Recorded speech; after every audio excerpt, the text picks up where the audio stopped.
Well, hey, welcome back to the North Florida Sports Network. Driven. All right.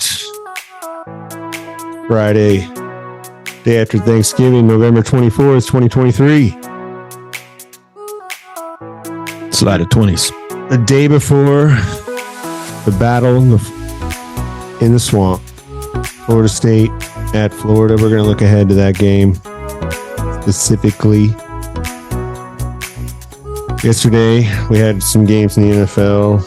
The Lions came up short.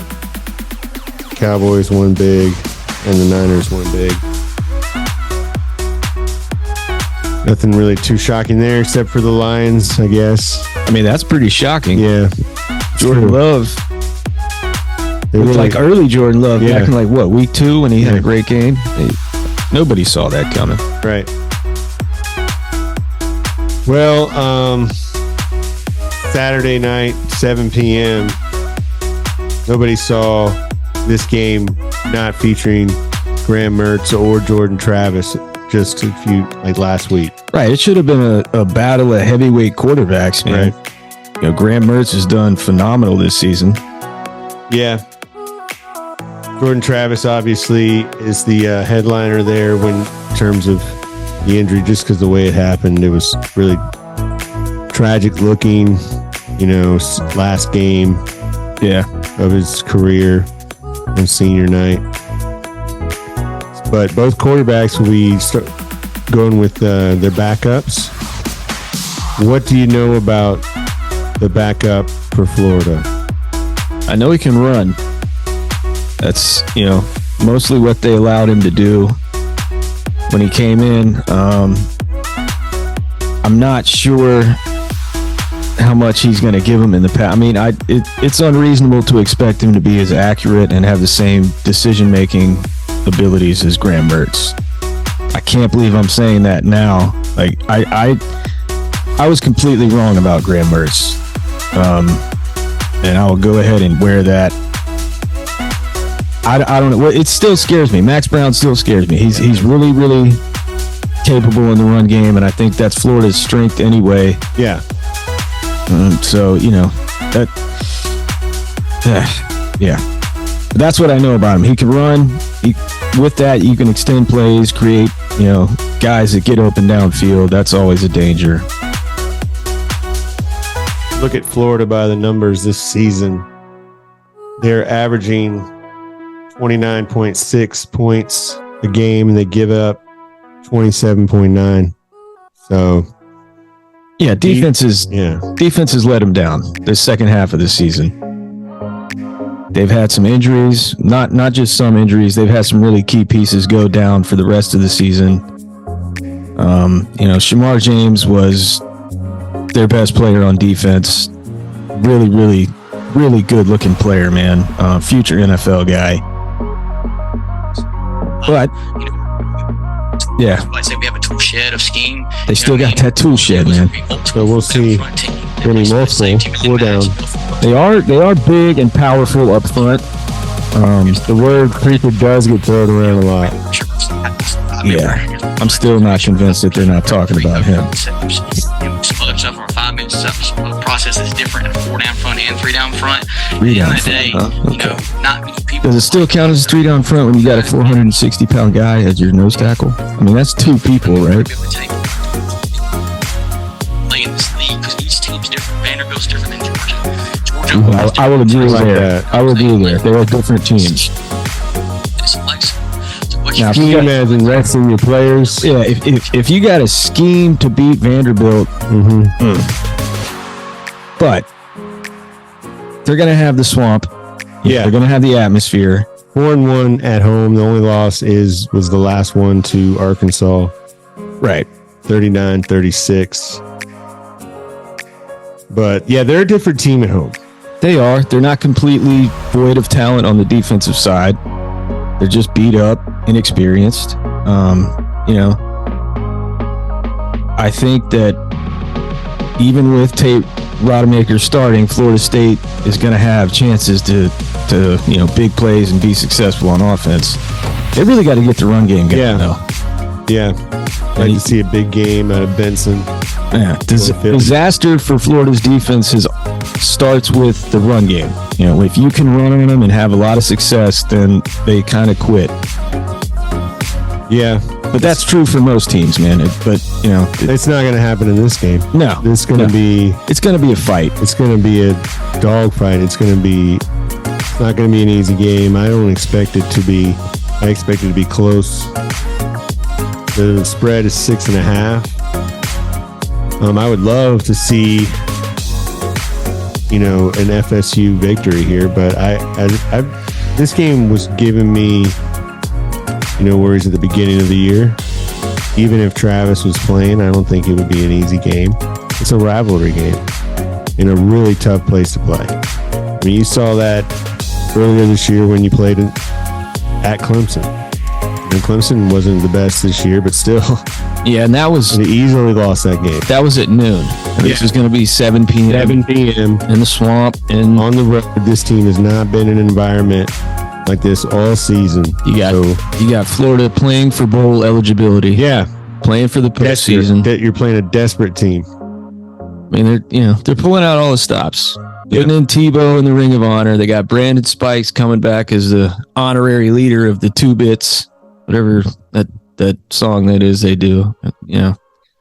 They'll have the Tom Petty fourth quarter.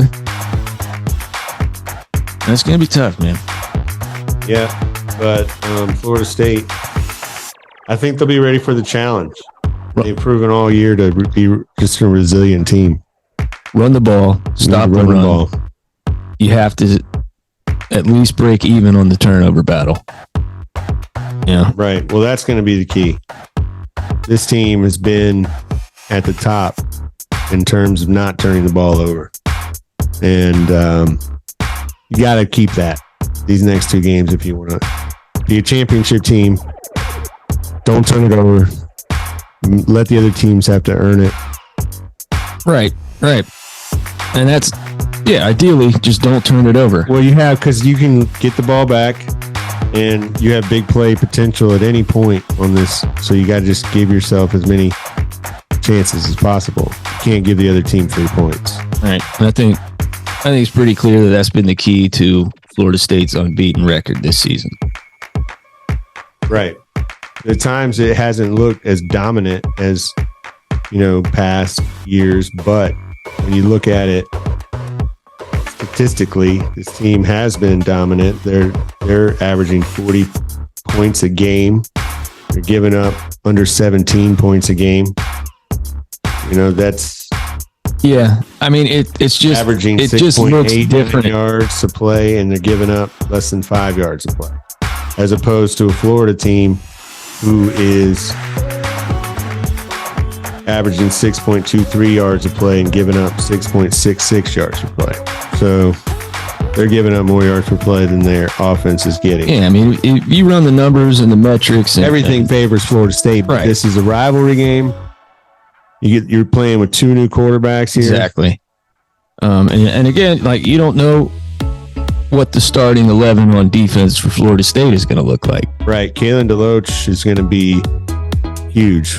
Yeah. FSU needs him. Yes. I don't know if they have much of a chance without him. With the mobile quarterback, a guy that can like Max Brown. I mean, like I said, Kalen has arguably been the MVP of the defense this season. The biggest plays at the most crucial times, it's been him. So you really need him out there. Yeah. I know Norvell was optimistic earlier in the week, and that's good to hear. It just makes me nervous that they would, that he would actually miss senior day. That means it was something that's not just a little bump or bruise. But yeah, you got to have him in this game. Even if it's not 100%, if he's anything above 70, 70 or up, you want to see him give it a go. Yeah. Max Brown getting the start for the Gators. They're going to try to run the ball. They have good running backs. They do. They have a great running back. Yeah. The little Etienne, Trevor, I think is their best back. I think he's clearly he may even be on that elite tier. I think he's that good. His brother was elite. I don't think there's really much of a drop off. They're just different body types, just different running styles. But he's scary, man. And Montrell Johnson is not, he doesn't have that same top end speed, but he's still a powerful running back guy that can eat you up. And that's, and they got speed at receiver, which is dangerous. And, a run heavy team that can hit you over the top when you're not expecting it. This is going to be, I expect a lot of craziness coming out of their offense. Napier has got his back against the wall. Mm-hmm. They got to have this. I expect them to get a little bit squirrely with stuff. So yeah, they have the tool shed of scheme on both sides, man. So what do you want to see offensively for FSU? A run game. Yeah. Other teams have been able to run on Florida this season. Get the ball to your guys on the outside too, Coleman, when you need them. Yeah, and I think Jaheim Bell. Right, that I would love to see Jaheim Bell have a game against Florida like he did when he was playing for South Carolina, where he just takes over. I would like to see that. Tight ends are the quarterback's best friend, especially a guy making his first career start. Yeah, everybody else needs to step up, especially the O-line and the running backs. You want to see them kind of take the initiative of the offense, maybe take less pressure off Tate. Yeah, allow him to be just the game manager. And if you don't see the job easy. Don't be afraid to punt the ball. I say it again. You don't want to give Florida easy points here. No, you don't. Let Billy be the one that makes those boneheaded coaching decisions in this one. That's also something I'd like to see. Mm-hmm. No untimely going for it on fourth down and not getting it. But I mean, a win, dude. That's just win. Find a way to do it. It's because you got Louisville next week, right? Louisville next week, regardless. That's a whole nother ball game. And we talked about it, earlier. Florida's averaging 29.6 points a game. They're giving up 27.9. Florida State, 40 points a game, giving up 17. All the numbers, all the metrics look at Florida as the better team. Florida State is the better team here, but this is a rivalry game. Florida's offense, 6.23 yards a play, giving up 6.66. Again, Florida State's 6.89, giving up 4.94. So don't turn the ball over. Use your roster. Get the ball to the guys that you brought in here to do this job, like Keon Coleman, like the tight end. Both tight ends. Warlock, too. Both tight ends. Jaheim Bell and Warlock have both made a huge impact this year. Continue to do that. Don't simplify the game plan.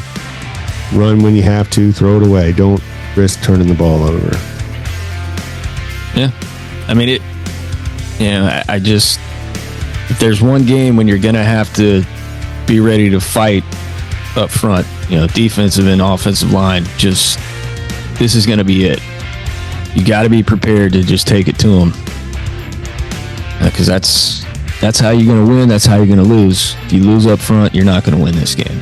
There's no Jordan Travis back there to extend the plays and anything like that. Like you gotta win it up front. Yeah. Like I said before we came out, man, Trey Benson's sitting at 743 yards.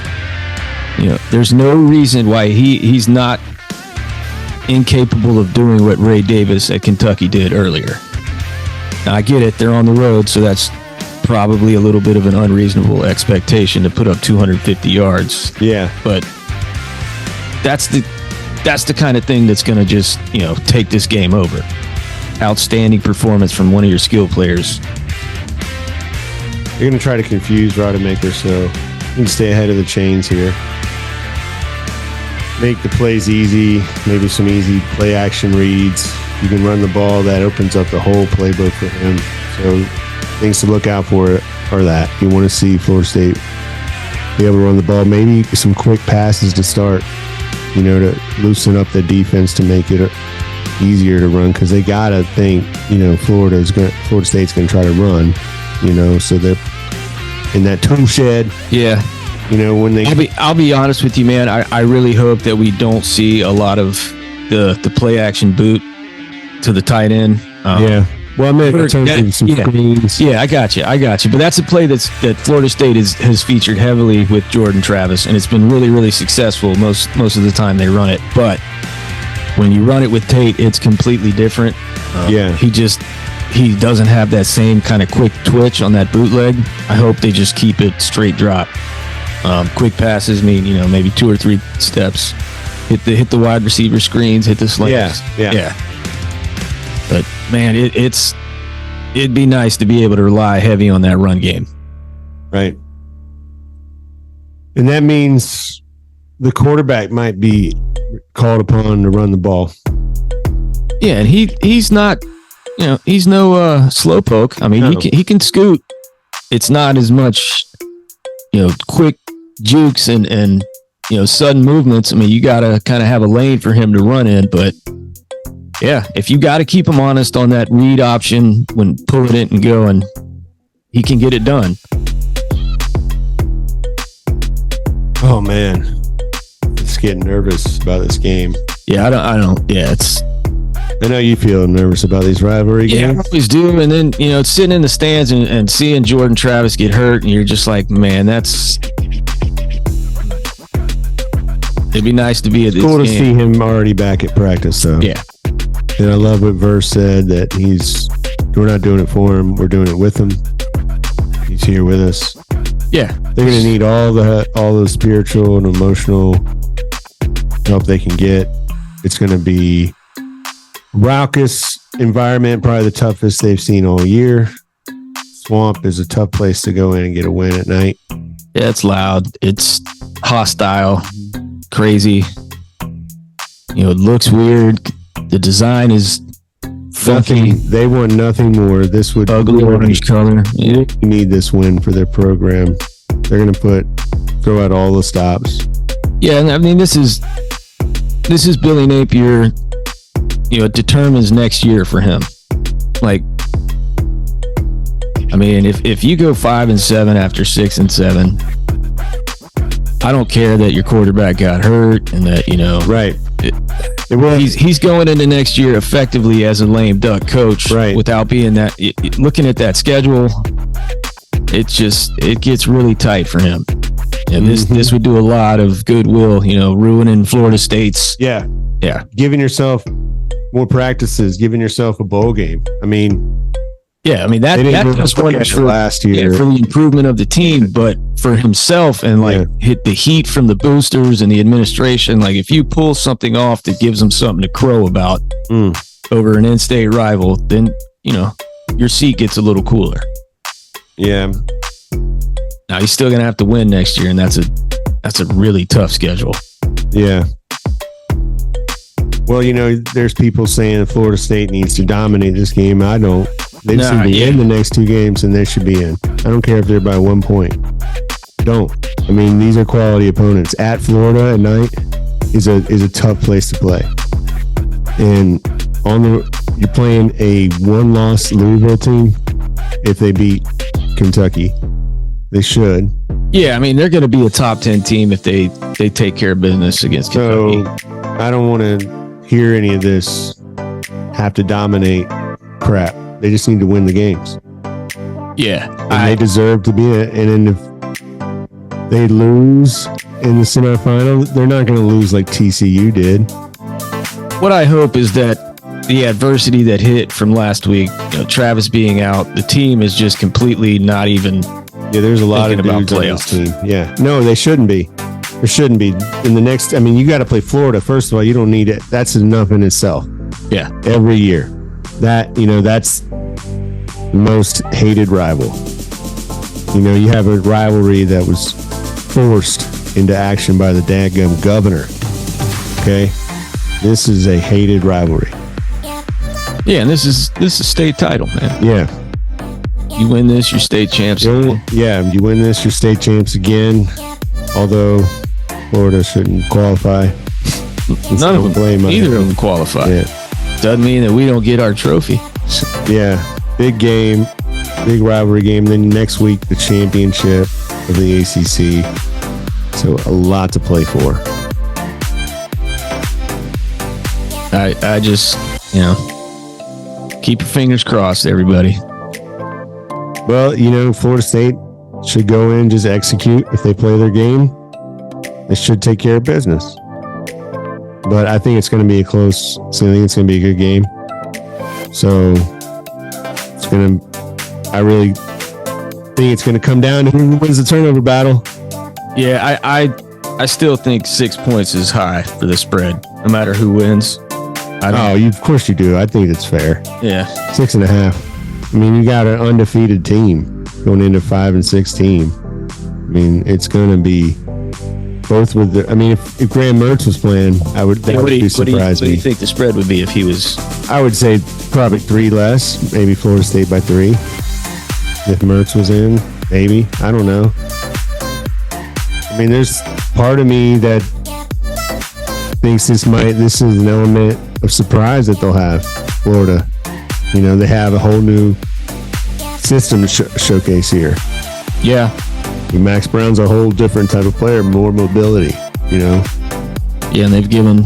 look at the game Florida State had against Castellanos, or is that his name? Yeah, anybody that has a mobile quarterback is, they found ways to hurt Florida State's defense, even if it hasn't really done anything in the overall result of the game. Virginia Tech found success with their mobile quarterback.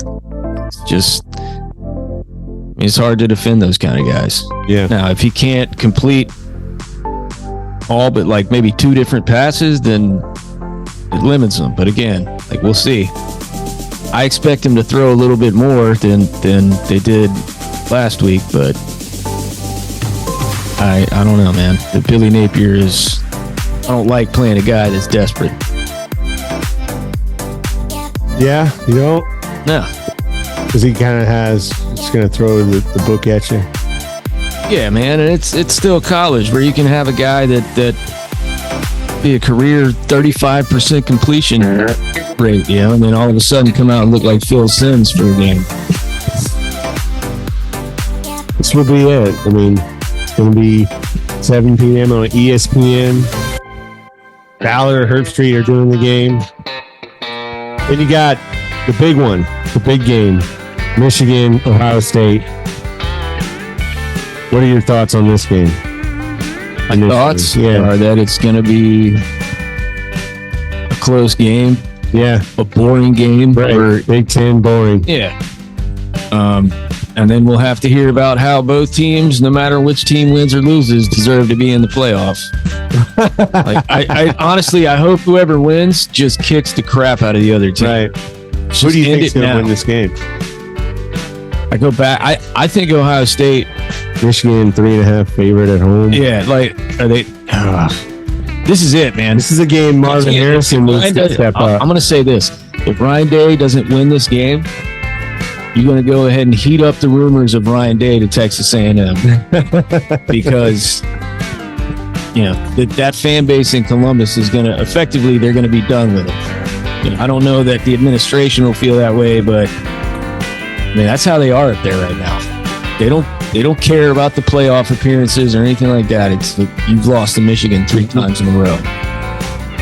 Yeah, I'm picking Ohio State close though. Oh wow, I think Michigan's gonna win. Even without Milk Steak? Yeah, well, he's not there for this one. No, he's there in spirit. Right. He's there the whole week.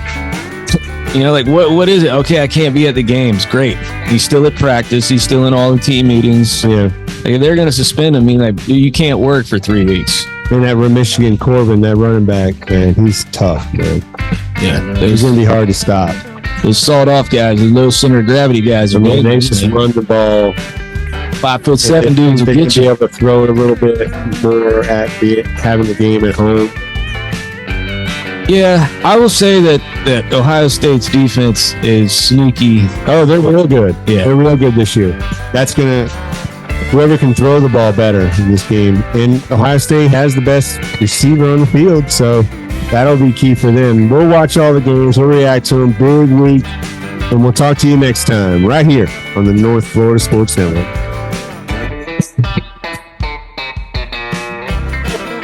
We had to go. Our ride was here. We got a shuttle to our